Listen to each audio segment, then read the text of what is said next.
Good morning, this is Dr. Rutledge, and I'm going to do a brief review of my presentation for the upcoming meeting. The title is The Demise of the Sleeve, with new research on Barrett's esophagus and esophageal cancer risk. And the subtitle is this another failed gastric restrictive procedure? So again, as I said, there are now good studies showing there are high rates of Barrett's and increased esophageal cancer risk after the sleeve gastrectomy. And we also know, of course, that there's pretty poor long-term weight loss and very high revision rates for the sleeve, kind of matching the lap band.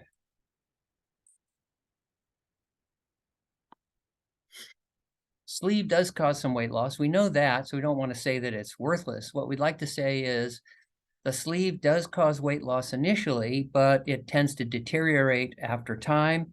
And according to the CDC, even modest weight loss produces health benefits. And my hypothesis is we can do a lot better than the sleeve and a precancerous lesion with a lot of reflux and weight loss failure. Well, we know that the sleeve does cause some weight loss. The sleeve has greater than 30% failure rate, though. It has, in one study recently, 76% have new onset or severe GERD, erosive esophagitis, and close to half. And almost more than half of all sleeve patients end up taking PPIs for the duration. And plus, there's new risk of esophageal cancer. And I think, again, we can do better. There is an old saying from a famous philosopher back in 1905 who said, "Those who cannot remember the past are condemned to repeat the past." Today, I'd like to remind you of the past as well as use it as a tool for guiding us in the future. The sleeve is a gastric restrictive procedure, and we should remember that every gastric restrictive procedure has been a failure and has subsequently been abandoned. For example, the band and the sleeve both initially and over the long term produce a relative obstruction of the stomach and oftentimes block the intake of many normal healthy foods. An example here is an apple or broccoli or a sandwich.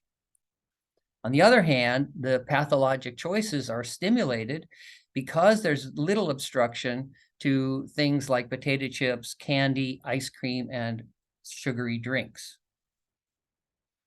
Let's look what the data shows. The demise of the sleeve is a question mark in a new paper in 2022, the 10-year results of the sleeve study.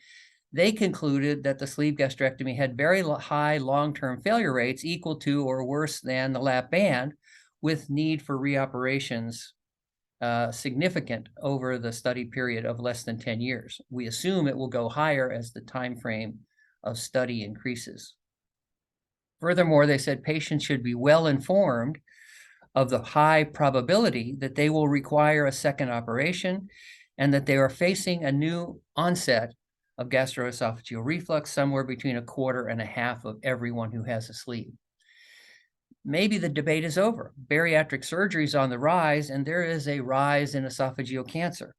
I think the obvious conclusion is we shouldn't be doing anything that increases the risk of esophageal cancer in the face of rising esophageal cancer rates.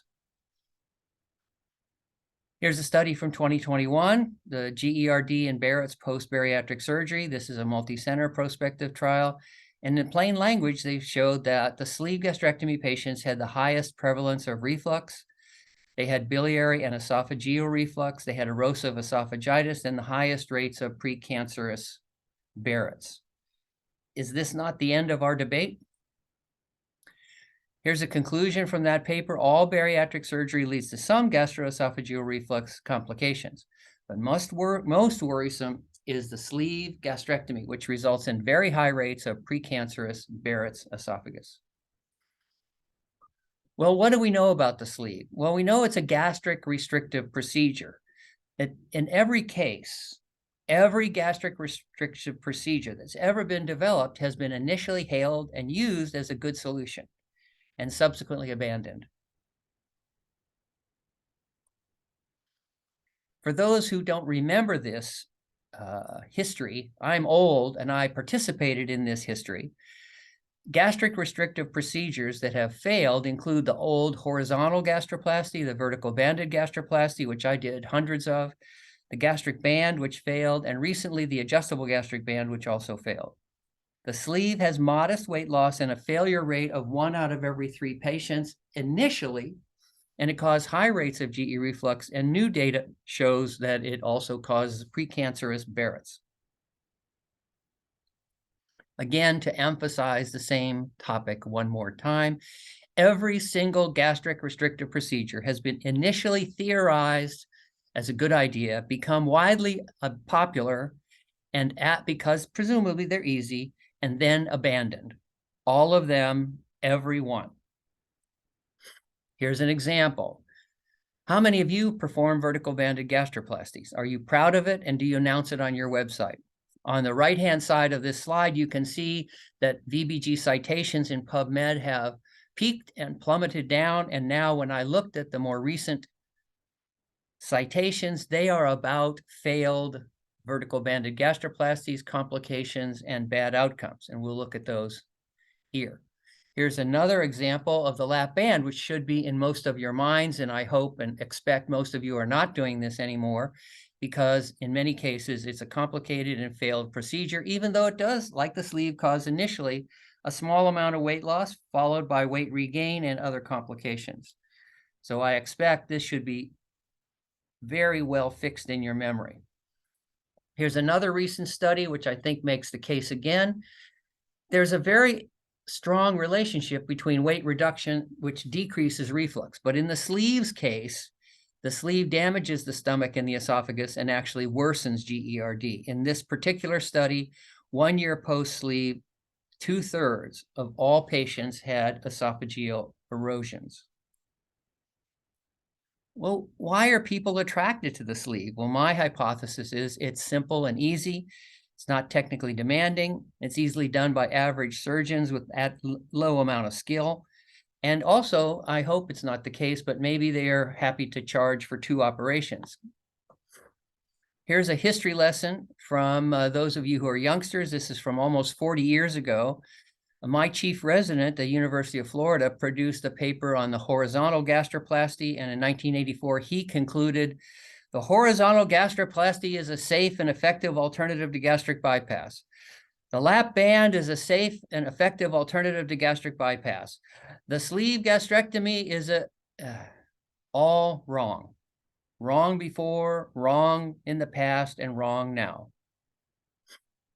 Here's a study of failed restrictive procedures undergoing revision.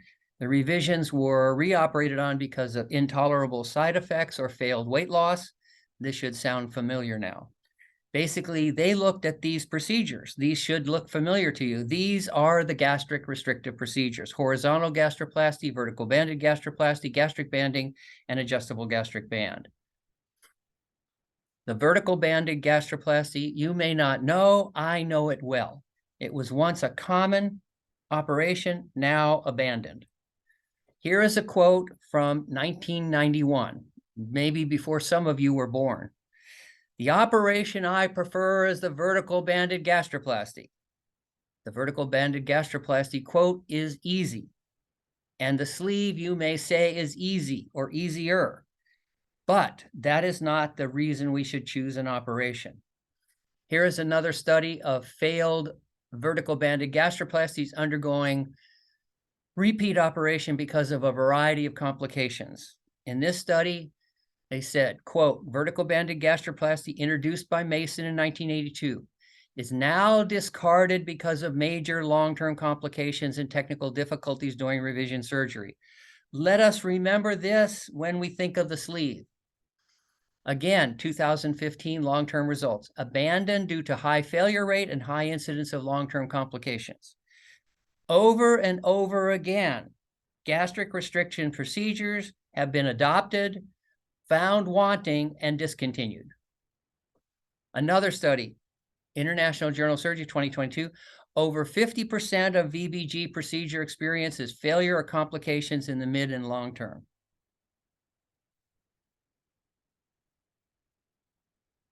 How many of you have done the lap band? 1 out of every 3 lap bands require removal. This should sound familiar. These numbers match, in many studies, the results of the sleeve gastrectomy. And we have generally abandoned the lap band. Another study, adjustable gastric band, 10 years, 38% removed. In other words, getting closer to half. Very long-term, very high long-term risk of band removal and its morbidity in this 2019 study. In this study from 2019, they said that your surgical consent form should be modified. You should say, the potential candidate should know and be informed that there's a very high risk of weight regain, that there's a very high risk of morbidity, reflux, and possibly cancer. Again, these operations are similar. All of them have failed. The sleeve appears to be a high failure rate recapitulation of gastric obstruction. 2016 Barrett's in sleeve, reflux symptoms 23%, erosive esophagitis, and Barrett's with intestinal metaplasia in 1 out of every 100. Conclusion: surgery is indicated to treat esophagitis and Barrett's. Another study in 2019, endoscopy 5 years after sleeve.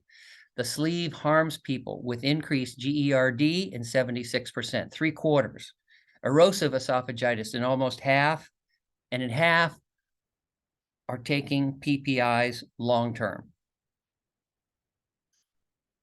No more sleeve. The sleeve bypass, it's not complicated.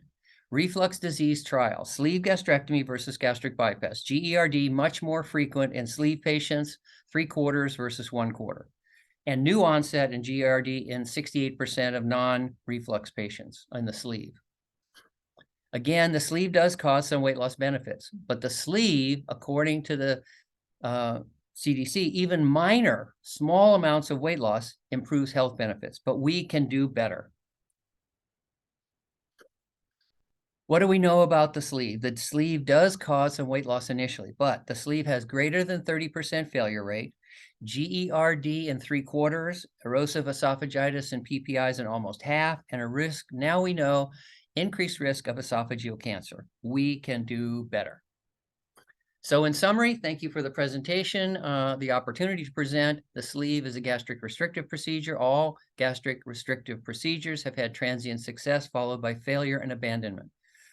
Like all previous gastric restrictive procedures, the initial weight loss is followed by frequent weight regain, and the sleeve also now has been documented to have a significant number of Barrett's esophagus.